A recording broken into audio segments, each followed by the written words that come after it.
내가 주 안에서 크게 기뻐함은 너희가 나를 생각하던 것이 이제 다시 싹이 남이니 너희가 또한 이를 위하여 생각은 하였으나 기회가 없었느니라. 내가 궁핍함으로 말하는 것이 아니니라. 어떠한 형편에든지 나는 자족하기를 배웠노니 나는 비천에 처할 줄도 알고 풍부에 처할 줄도 알아. 모든 일 곧 배부름과 배고픔과 풍부와 궁핍에도 처할 줄 아는 일체의 비결을 배웠노라.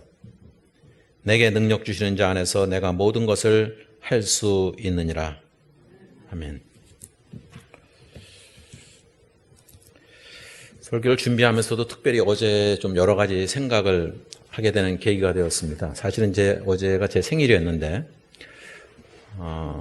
생각해 보니까 저희 아버지 사셨던 것보다 제가 10년을 더 살았어요. 참 아버지에 비하면 우리 아버지에 비하면은 오래 살았다는 생각이 들기도 합니다. 아시겠지만 똑같은 병이었어요. 그 당시에는 1972년에는 의술이 발달되지 않았기 때문에 그냥 이게 심근경색, 심장마비 왔을 때 뭐 3시 반에 그 증상을 느껴서 딱 3시간 반 만에 서대문에 있는 적시자병원에서 그 당시에는 이 바이패스라고 해서 절개를 해야 되는데 절개할 시간이 없으니까 그냥 돌아가시게끔 내버려둔 케이스였습니다. 그러니까 의사가 알면서도 그냥 둔 거죠. 그땐 잘 몰랐죠. 저도 이제 그 유전자를 받아서 저는 이제 지금 13년 전에 아버지보다 3년을 덜 살 뻔했는데 의술이 발달되는 까닭에 저는 이렇게 버젓이 잘 살아 있습니다. 물론 이제 그걸 하면서 애들한테도 이제 그때 경고를 줬습니다. 미안하지만 내 의도하고는 다르게 너희들도 그런 유전자를 받았으니 아마 그 40세가 넘으면서부터는 조심을 해야 될 거다. 얘기를 했어요. 그러니까 뭐 아니나 다를까 작년서부터 벌써 제 아들 제이스는 그 약간의 이제 징조가 보이기 시작했습니다. 나이 먹어가면서. 그 시대를 이렇게 돌아다 보니, 지난 수십 년 동안에 우리나라가 이렇게 발전하게 된 거는 정말 다른 나라에 비해서 잠깐입니다. 저희가 배울 때는 라인강의 기적을 떠올리면서 한강의 기적을 만들자라고 했던 때가 좀 엊그제 같은데, 수십 년이 지나는 사이에 라인강의 기적을 넘어서는 한강의 기적으로 한국이 경제 부국이 되었습니다. 하지만 그런 가운데서 우리가 얻은 그 바이프라탁들할까 아니면 부산물 아니면 부작용도 지금 많이 생겨났죠. 몇 분들하고 얘기 나누지만은 오히려 그 몇십 년 전에 그런 힘들고 어려운 과정을 지내온 것이 그때가 오히려 좋지 않았나라는 생각이 듭니다. 정말 현실적으로는 취직하기도 참 쉬웠고, 근데 지금은 뭐 음악계의 경우는 더 말할 것도 없습니다. 외국에서 뭐 박사학위를 받고 뭐 다 하고 와도 취직을 하기가 어렵습니다. 예. 그러니까 누가 죽어야 돼요. 그 정도로 힘들고 앞날이 힘들어지고, 게다가 옛날에는 아기 많이 난다고 하나 둘만 낳자고 딸아들 가리지 말고 낳자고 그랬는데 지금은 뭐 그런 거 상관없이 무조건 하나만 낳아도 아주 그냥 감사할 따름이죠. 그렇게 힘든 세상을 살고 있습니다. 게다가 거기에 그런 과정에서 청년들은 사실은 더 어려운 일에 대해서 그걸 경험해 보질 못했으니까 그 어려움들을 견뎌내는데 인내심도 부족해져 버리고 그게 할 수 없습니다. 우리도 우리 시대 때 그런 것을 겪었겠지만 우리는 지나온 삶에 대해서 지금 비교해 보니 그런 거를 느끼게 되는 것이 현실입니다. 그런 면에서 오늘 빌립보서에서 보면, 빌립보서는 그 사도 바울이 감옥에서도 쓴 편지입니다. 그럼에도 불구하고 많은 내용들이 기뻐하라는 거예요. 오늘 내용도 그런 것입니다. 내가 주 안에서 크게 기뻐한다. 이 크게라는 말이 어원이 메갈리스란 단어인데 우리가 메가 뭐 이런 뜻도 거기에 이제 같이 포함될 것입니다. 이거는 대단히 많이 아주 격렬하게 기뻐했다는 것입니다. 바울은 지금 가슴이 터질 정도로 기뻐했다는 것입니다. 그것이 재정적으로 힘들었기 때문에, 필요했기 때문에, 그것을 조달해 줬기 때문에 감사한 것도 있지만, 실제로는 빌립보 교인, 그 로마의 감옥까지 빌립보 교인들이 거기까지 전달하기까지가 1000km 이상 되는 아주 긴 거리였습니다. 지금처럼 뭐 전신환이 있는 것도 아니고 돈을 직접 갖다 줘야 되는데, 헌금을. 그것이 헌금인지 뭐 다른 건지는 모르겠습니다만, 그거를 한다고 그랬을 때 이게 보통 일이 아니었습니다. 그러니까 실제로 우리 같으면 그렇게 어려우면은 뭐 그냥 귀찮아서 관두지 이랬을 만도 한데, 그 에바 비로 디도를 통해서도 그 일을 감당했습니다. 그렇게 사도 바울이 기뻐했다는 것은 궁핍하고 가난하기 때문에 필요를 채워달라고 해서 그것이 채워져서가 아니고, 사도 바울은 오늘 말씀을 하죠. 어떤 형편에서도 자족하기를 배웠기 때문이라고 고백하고 있습니다. 그 당시에 유행했던 그 학파가 있습니다. 스토아 학파의 경우, 이 자족이란 것은 그 자족이란 단어는 철학자들이 매우 강조했던 덕목이었습니다. 그들이 주장했던 것은 첫 번째로 욕망을 줄이라는 것이죠. 어떤 사람은 10만 원을 가져도 만족하는데, 어떤 사람은 그야말로 뭐 10억, 100억이 있어도 부족하다고 생각하죠. 요즘 그 법정 재벌들 시비 고소해서 그 문제 재산 갖고 싸우는 거 보면은 뭐 단위가 우리가 상상을 초월하는 단위 갖고 싸우잖아요. 그 욕망이 크기 때문이죠. 그래서 욕망을 줄이면은 자족할 수 있다고 보는 거죠. 두 번째는 감정을 죽이라는 것이었습니다. 자족이 안 되는 이유는 좋아하고 싫어하고 기뻐하고 슬퍼하는 감정이 그 안에 있기 때문이라는 거죠. 그러니까 어떤 일이 생기면 그게 나하고 무슨 상관이 있느냐라고 생각하면서 그 일에 마음을 쓰지 말고 감정을 죽이고 감정을 초월하라고 하는 거죠. 생각해 보면 정말 그렇듯해요. 그리고 때로는 그것이 필요하죠. 하지만 우리가 그리스도인으로서 그런 감정과 욕망과 감정을 억제하고 죽이는 것을 성화라고 생각하면서 실제로는 수도원에 들어가서 사는 사람들도 있습니다. 하지만 우리가 현실에서 살아보면 욕구를 억제하면 당장은 괜찮은 것 같지만 언젠가는 그것이 폭발하게 됩니다. 그리고 마치 인간의 모든 욕구라는 것이 돈과 마찬가지로 그 자체가 선하거나 악하거나 한 것이 아니라는 것이죠. 또 하나 강조할 수 있는 것은 욕구란 것은 사람이 갖고 있는 근본적인 욕구는 하나님께서 그렇게 필요하기 때문에 만드셨다는 것입니다.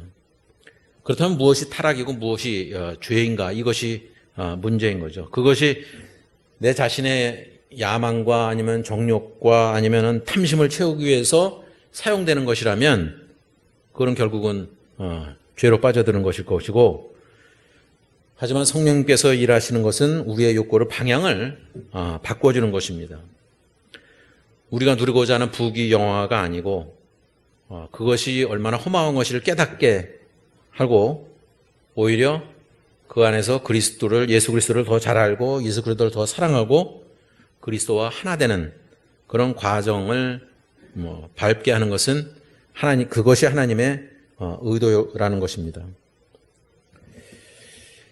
자, 근데 그 사도 바울은 그 비결을 오늘 말씀에서 어디서 배웠는지 알려주고 있습니다.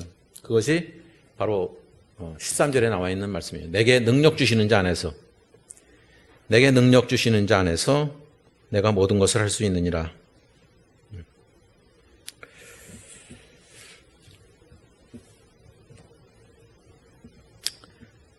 한편 사실은 디모데에게도 사도 바울은 이렇게 전했습니다. 디모데전서 6장 6절에 보면 자족하는 마음이 있으면 경건이 큰 이익이 되느니라 라고 경건을 말씀하고 있습니다.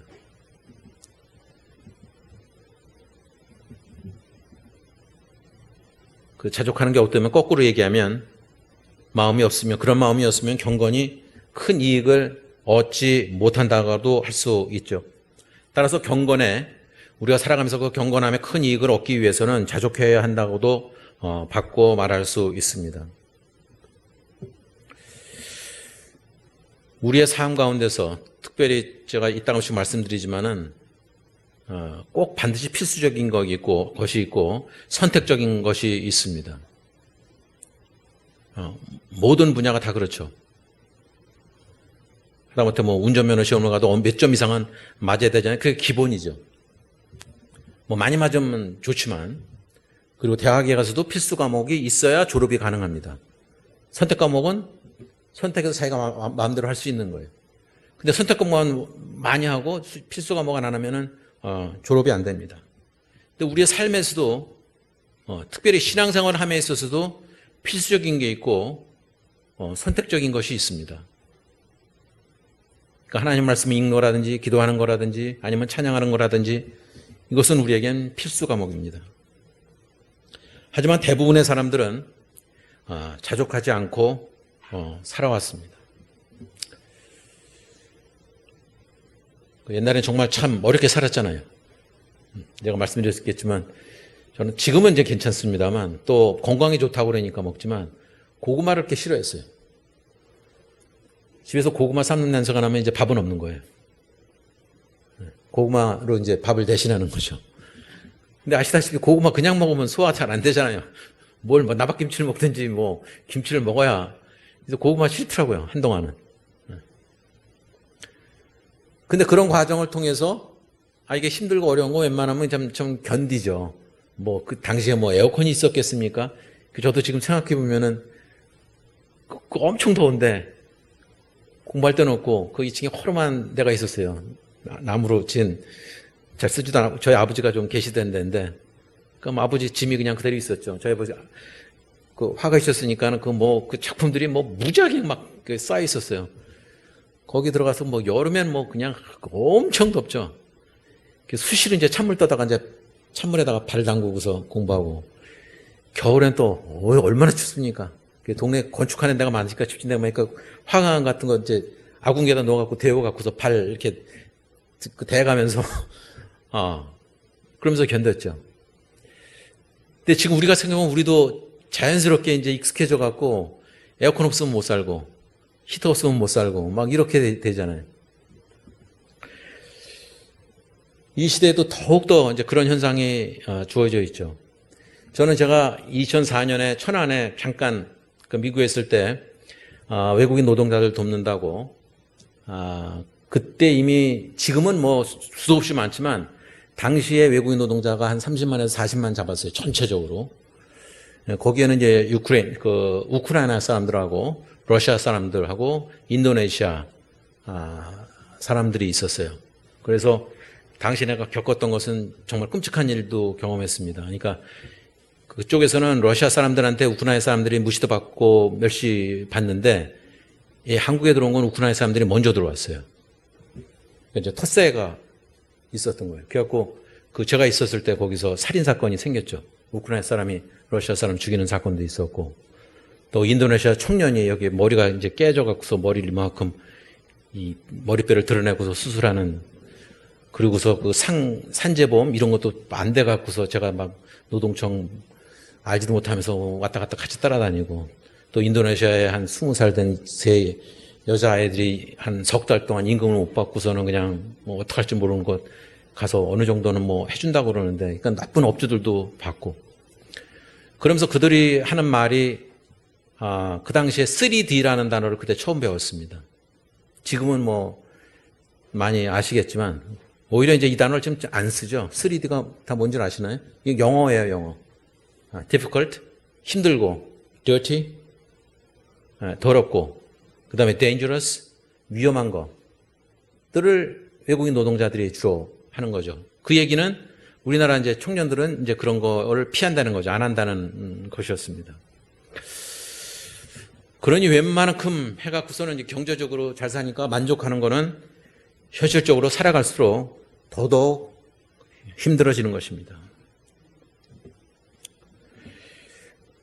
하지만 우리는 자족함을 배워야 되고 현재 우리가 갖고 있는 것에 만족할 줄 알아야 됩니다.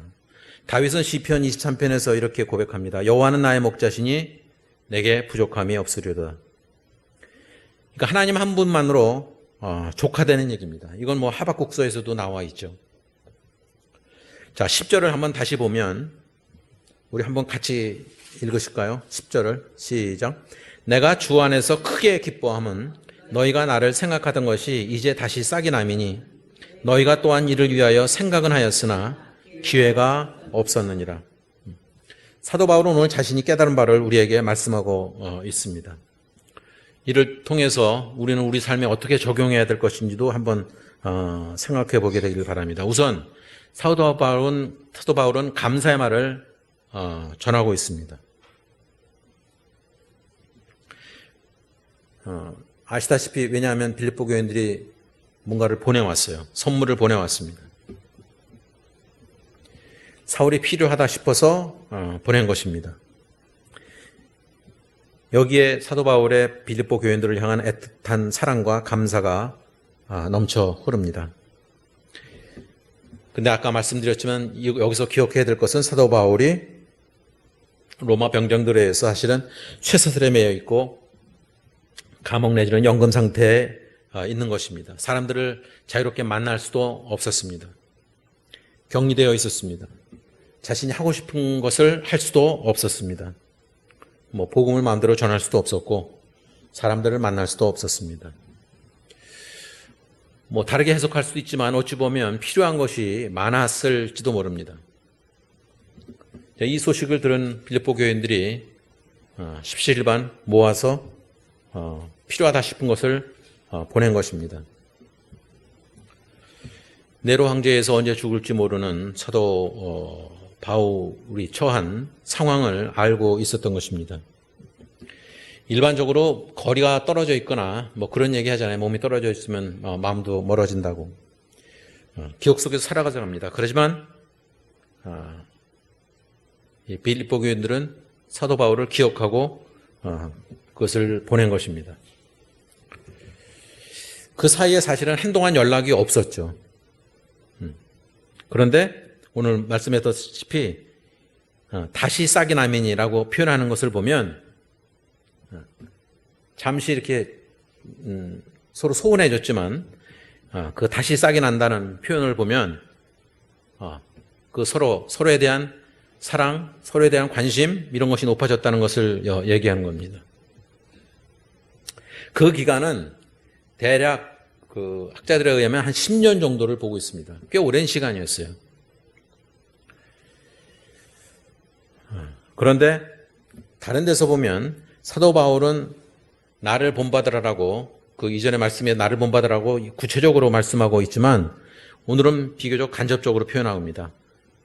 즉 내가 배웠노라라고 말씀하는 그렇게 표현하고 있죠. 자족하는 법을 내가 깨달았으니 너희도 깨닫게 되기를 바란다는 것입니다.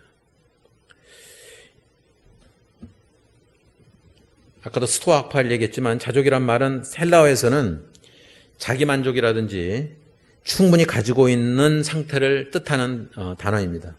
그러니까 사람의 도움 없이도 스스로 꾸려나갈 수 있는 상태를 얘기하는 거죠. 그러나 사도 바울은 그 자족이라는 것이 자기 능력으로 되는 것이 아니라 오늘 말씀에도 보지 주님 안에 있을 때 예수 그리스도 안에 있을 때 생기는 자족이라는 거죠. 영적인 것을 얘기하고 있습니다. 무언가가 많기 때문에 내가 소유한 것이 많기 때문에 되는 것이 아니라 또 내가 능력이 있어서 또 남의 도움이 필요 없어서 그런 것이 아니라는 거죠. 그렇다는 것은 만약에 그런 마음을 갖고 있다면 그거는 이제 교만에 가는 아주 지름길이 될 것입니다.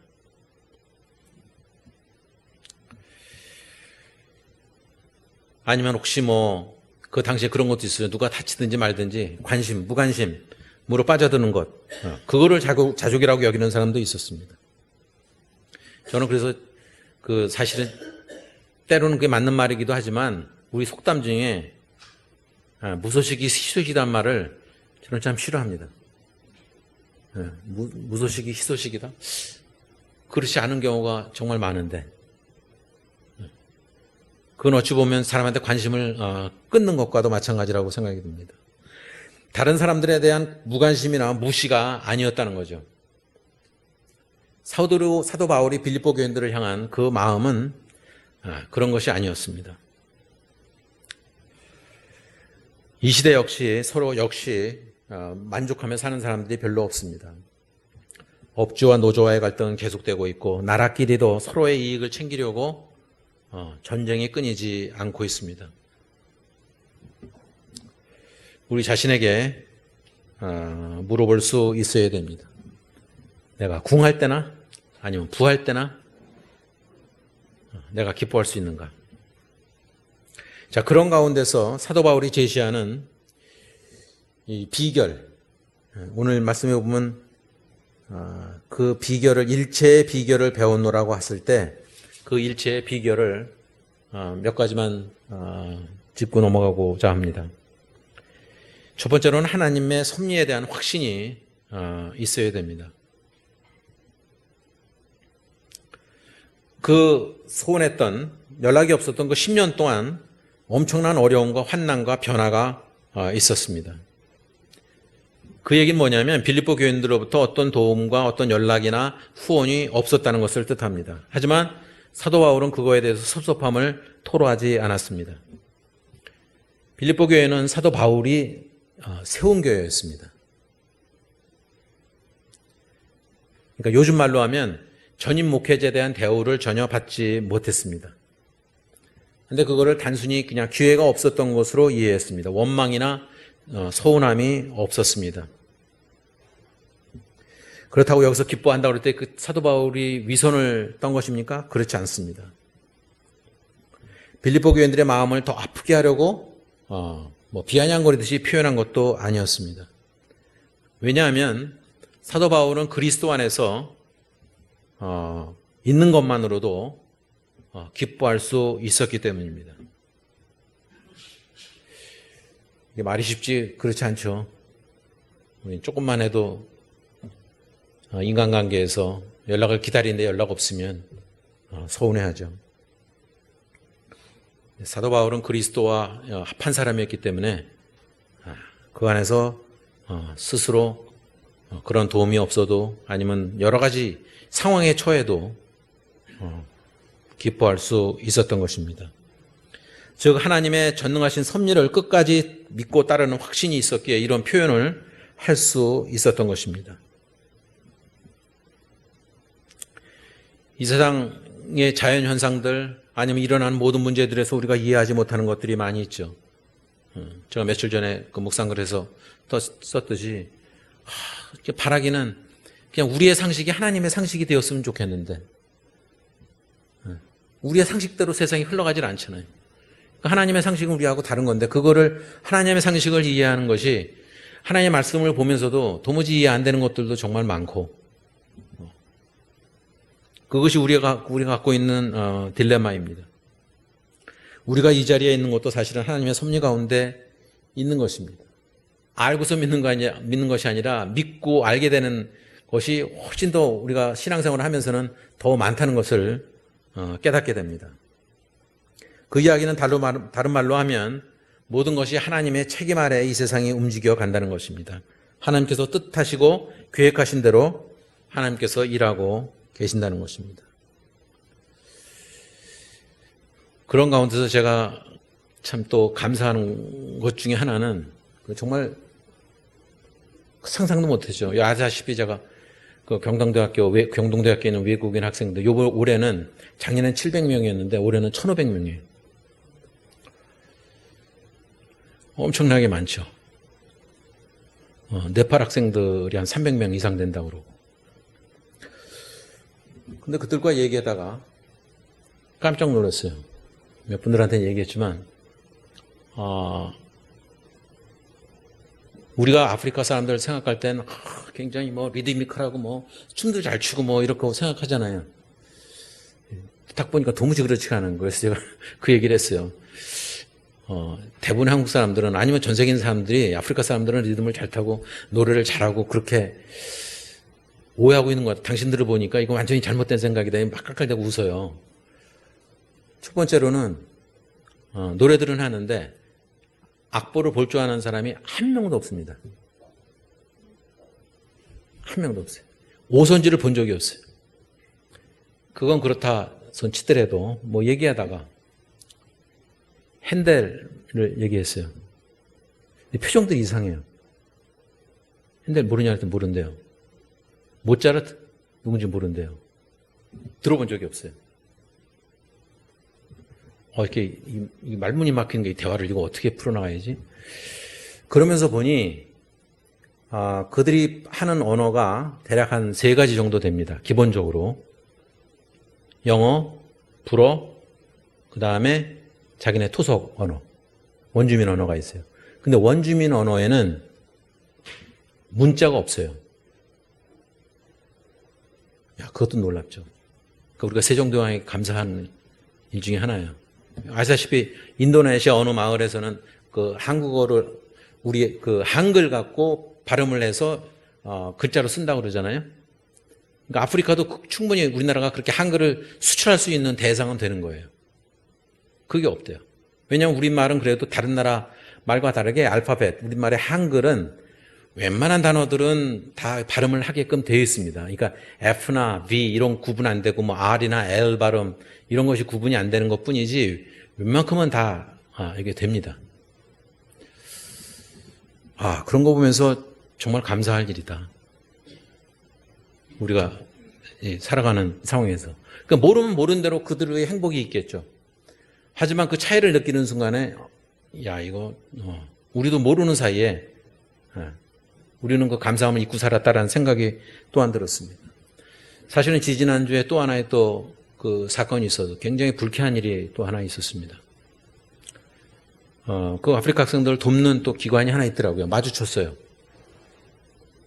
선물을 갖고 왔어요. 잘 몰랐는데 그 담터라고 하는 데가 나는 그 기독교 단체인지 그건 잘 모르겠습니다만 이만한 박스를 이제 수십 개를 갖고 왔어요. 아프리카 학생들을 이제 앞으로 그걸 들고서 앞에다 이렇게 쌓아놓으래요. 아프리카 학생이 그때 이제 그 박스를 하나 뜯어갖고 그러면 이제 뜯으면 그 안에 이제 낱개가 요만한 또 박스가 나와요. 그걸 하나 들래요. 그래서 하나씩 다 들고 이제 증명사진 찍는 거예요. 그래서 제가 그거 보고 이 아프리카 학생들 거지가 아니라고. 그래요? 왜냐하면 아프리카 학생들은 이제 국비로 온 학생들이 많아요. 다른 나라는 좀 다르지만 아프리카에서는 국비로 왔어요. 왜냐 그렇게 했냐면 1월인가 그때 뭐 갔더니 학생들이 몇 명 없어요. 그래서 어디 갔냐 했더니 집에 갔대요. 그러니까 대부분 아프리카는 여기서 가면 에티오피아 거쳐서 이제 들어가게 되거든요. 비행값도 만만치 않을 텐데 뭐 그 얘기는 안 했죠. 근데 그러고 보니까 어떤 사람들은 뭐 그렇게 궁한 것 같지는 않아요. 좀 문화가 달라서 그렇지.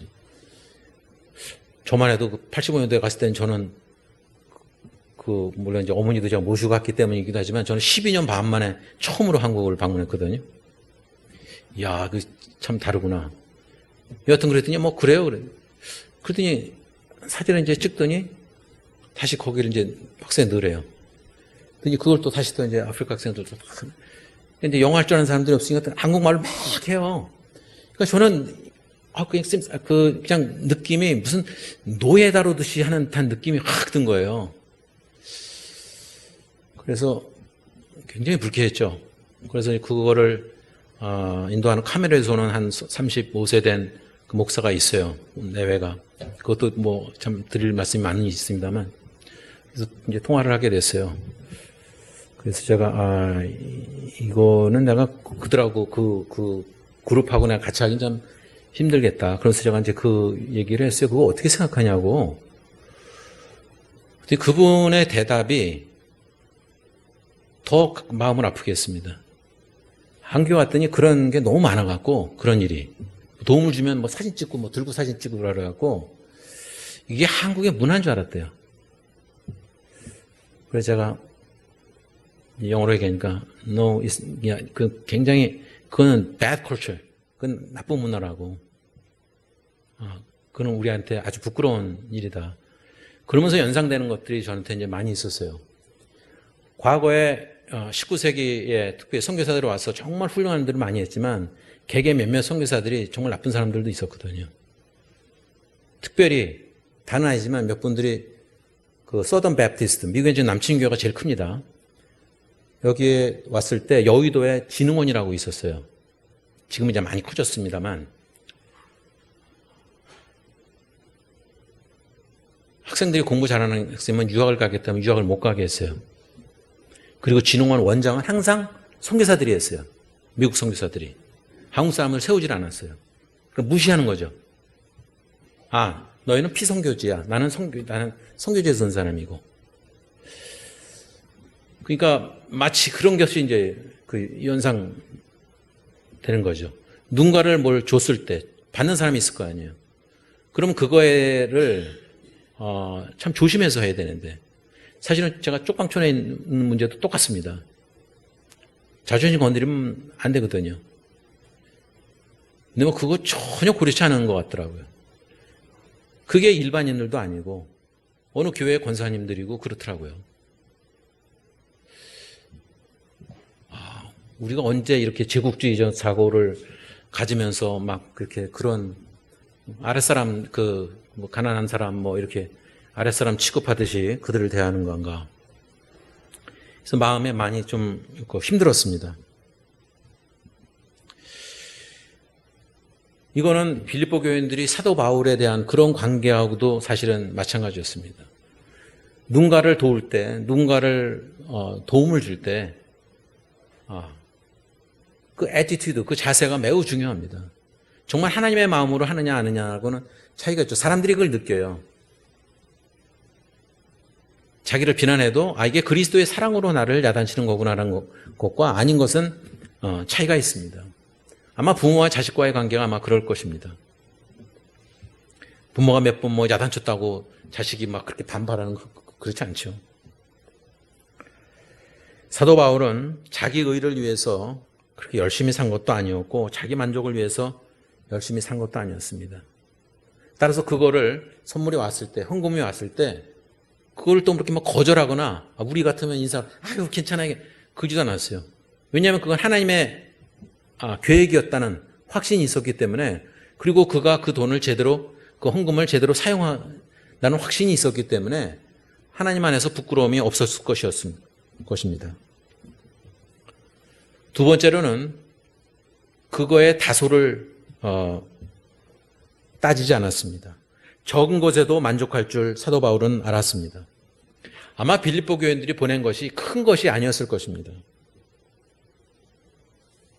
필요한 것을 그냥 빌립보 교인들이 보내줬기에 감사하다고 표현할 수 있었을 것입니다. 우린 선물을 받으면 뭐 시가로 얼마인가, 아니 뭘 받더라도 이게 얼마짜리다 이렇게 그 환산하는 습관이 우리에겐 다 있죠.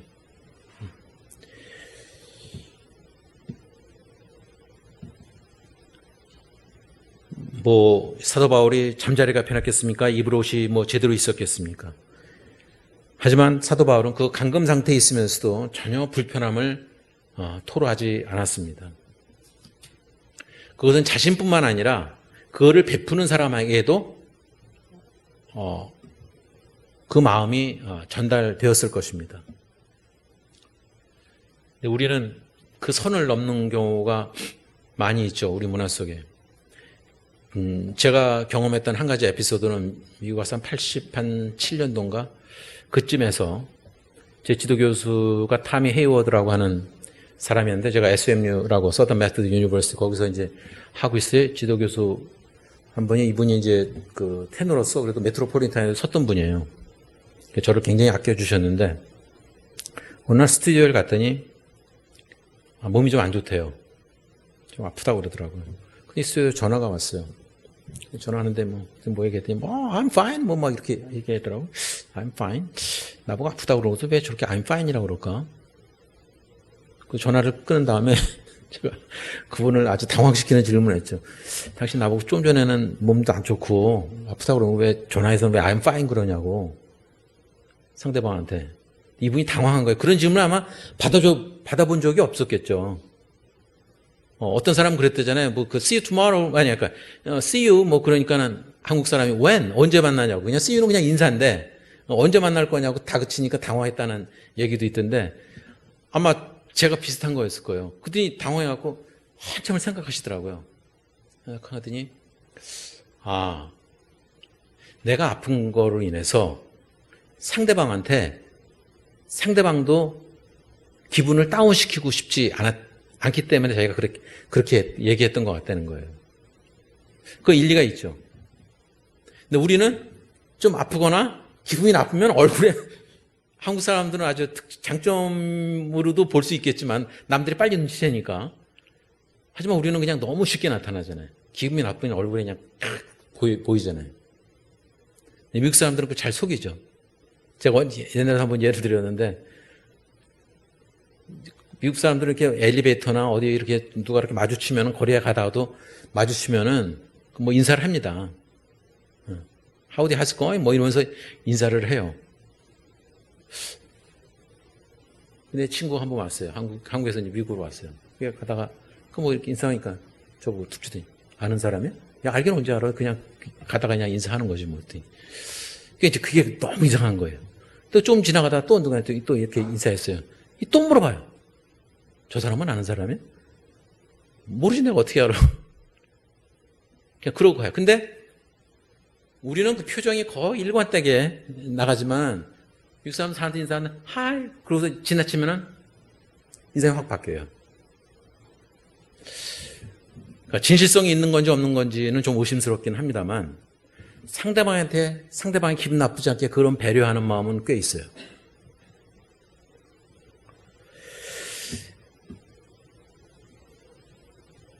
우리가 어떤 일을 하든지 자기 스스로에 대해서 아니면 남과의 관계 속에서 우리는 그것들을 생각해야 됩니다. 사실 많은 사람들이 미국에서 오래 살다가 한국에 오게 되면 많이 혼란을 겪어요.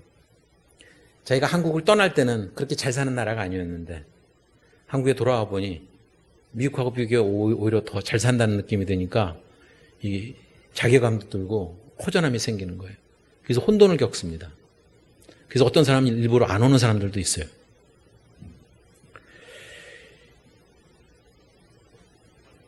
따라서 우리가 이 시대를 살아가면서 우리에게 필요한 또 적은 것에도 만족할 수 있는 태도, 그런 자세를 가져야 된다는 거죠. 실생활에서 우리에게는 사실상 원하는 것이 있고 필요한 것이 있습니다. 이거는 늘 얘기하는 것 중에 하나죠.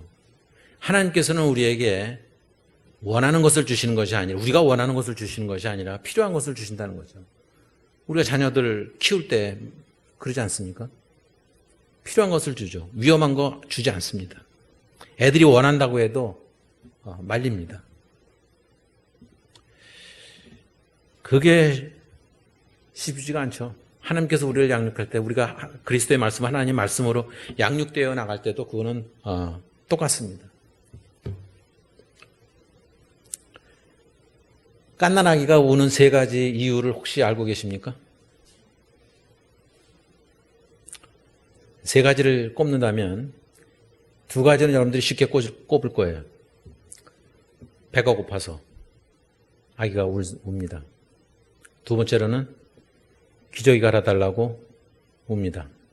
이 세 번째가 문제예요. 세 번째는 애들은 이유 없이 웁니다. 굉장히 함축된 말이에요. 그러니까 우리의 삶에서도 우리도 마찬가지예요.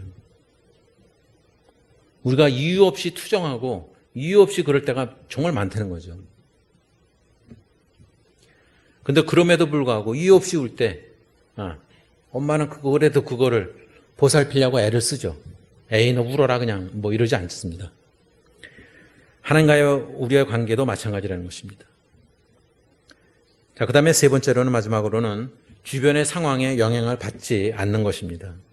언제든지 어디서든지 무엇을 가졌든지 무엇이 없든지 자신의 믿음이 일관되게 나가야 됩니다.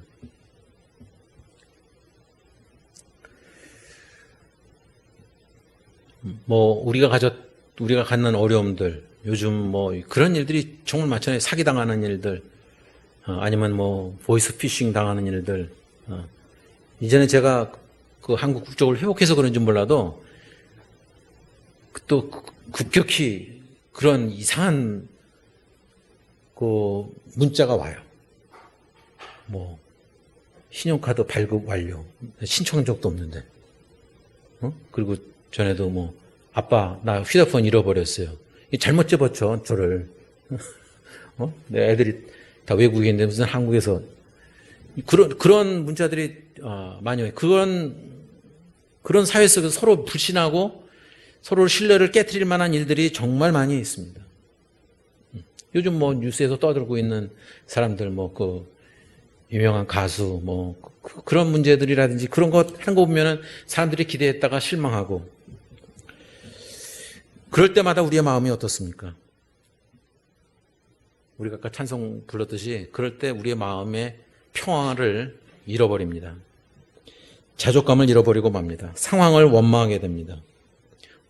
어떻게 이런 상황을 허락하셨을까? 하나님을 또한 원망하기도 합니다. 사도 바울은 어땠습니까? 39대의 태장을 5번 맞았고 죽을 고비를 여러 번 넘겼음에도 불구하고 사도 바울은 기뻐할 수 있었던 이유가 있었습니다. 그건 우리의 상상을 초월하는 믿음이었습니다. 따지고 보면 하루하루가 악몽 같았을 것인데 따지고 보면 뭐 기뻐할 수 있는 근거가 손톱만큼도 없었지만 그리고 스스로 세운 교회로부터 10년 동안 연락이 없었을 때 마음이 얼마나 서운했겠습니까?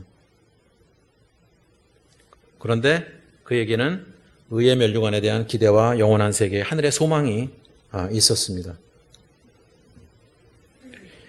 그래서 생각해보면 아까 모두에도 말씀드렸다시피 과거에 가난했던 시절이 결코 항상 나빴던 것은 아닙니다.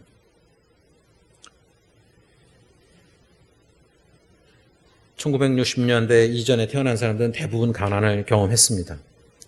그런 까닭인지 몰라도 세계에서 어느 나라에 가든지 가장 적응력이 뛰어난 민족이 한국 사람이라고 볼 수 있습니다. 서양 선교사들이 실패한 선교지에서도 실제로 한국 사람들이 특별히 남친여교 IMB라고 그러는데 인터내셔널 미션 보드라고 해서 한국 사람들이 나가서 성공하는 케이스가 정말 많아요. 저도 한국에서 살 때는 초의 의심도 없었지만 제가 귀환하신 분들 인데서 지내다 보니까 저를 그 혼혈로 생각하는 사람들이 꽤 있었어요. 그 좀 기억할지 모르지만 제가 2부도 이제 영어로 예배를 드리고 근데 이제 한국 여자분들이 영어는 이해는 잘 못하면서 남편 때문에 영어 예배 가서 드려요. 그러고선 3부 때는 한화 예배를 드리는데 한화 예배 때도 제가 인도하거든요. 그러면 와서 또 한국말로 하는 예배를 드려요. 근데 내가 똑같이 있잖아요. 제가 2부 때 영어로 하니까 저 사람은 이제 섞인 사람이다라고 생각을 하는 거예요. 그래갖고 같이 온 사람 보고 푹 치면서 저 사람 한국말 되게 잘하네 그러더래요. 이렇게 있다가 저 한국 사람이야. 그런 의심을 제가 받았어요. 그러니까 우리 애들도 또 게다가 또 다 까마잡잡하니까 어디서 또 저기 사우스 퍼시픽 남태평양 쪽에서 섬나라에서 온 애들로 생각을 하는 경우도 많았어요. 다 섞인 거구나. 뭐 다 그냥 진짜로 그렇게 생각하는 경우가 많았어요. 그러니까 우리나라 사람들은 여러분들은 잘 모르시지만 외국에 나가면 웬만하면은 괜찮아요. 제 후배 목사 하나는 인디언 마을에 가면은 막 인디안 정보를 알려준대요. 인디안인 줄 알고. 미국 인디안인 줄 알고.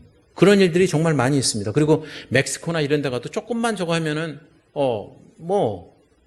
멕시코 사람하고 잘 구분 안 돼요. 메스티조라고 그러죠. 이렇게 섞인 사람들하고. 그러니까 우리는 어디 가든지 그 적응력이 정말 뛰어납니다. 여러분들 아시겠지만 지금은 이렇게 막 많이 나왔지만 한동안 매스컴을 엄청 탔던 레나 마리아라고 하는 사람 혹시 이름을 기억하십니까? 스웨덴에 1968년에 태어난 여자분인데 이 사진이 있어요. 책도 냈어요. 근데 어떻게 보면 이렇게 손을 갖고 이렇게 하는 것 같지만 그게 발이에요. 다 없고 발만 있어요. 그래서 발로 글도 쓰고 발로 그림도 그리고 무엇보다 중요한 것은요, 장애인 수영대회에서 4관왕. 근데 그에게는 믿음이 있었습니다. 다들, 그냥 병원에 보내라. 근데 그 어머니가,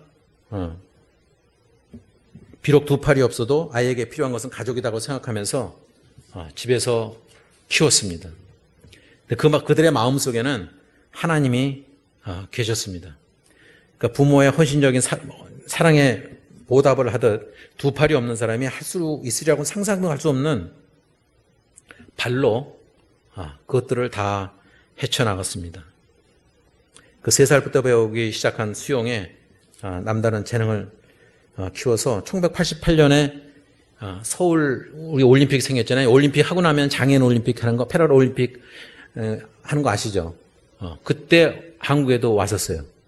그래서 아마 한국에서도 유명해졌을 것인데 그때 이렇게 금메달을 땄어요. 그러니까 그 안에 불평을 하면 얼마든지 할 수 있었지만 그러지 않았다는 거죠. 그러니까 인간이 그냥 할 수 있는 것들은 정말 많습니다. 특별히 독일의 그 성악가 중에 토마스 크바스토프라고 하는 사람이 있는데요. 저도 그걸 모르고 있다가 그 동영상을 보고 정말 깜짝 놀랐어요. 목소리가 정말 좋아요. 정말 좋은데 요 상처만 있어요.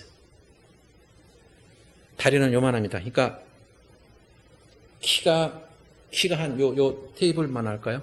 1m가 제대로 안 되는. 그러니까 이거 얼굴하고 요 몸뚱이만 조금만 보여요. 손은 요러고.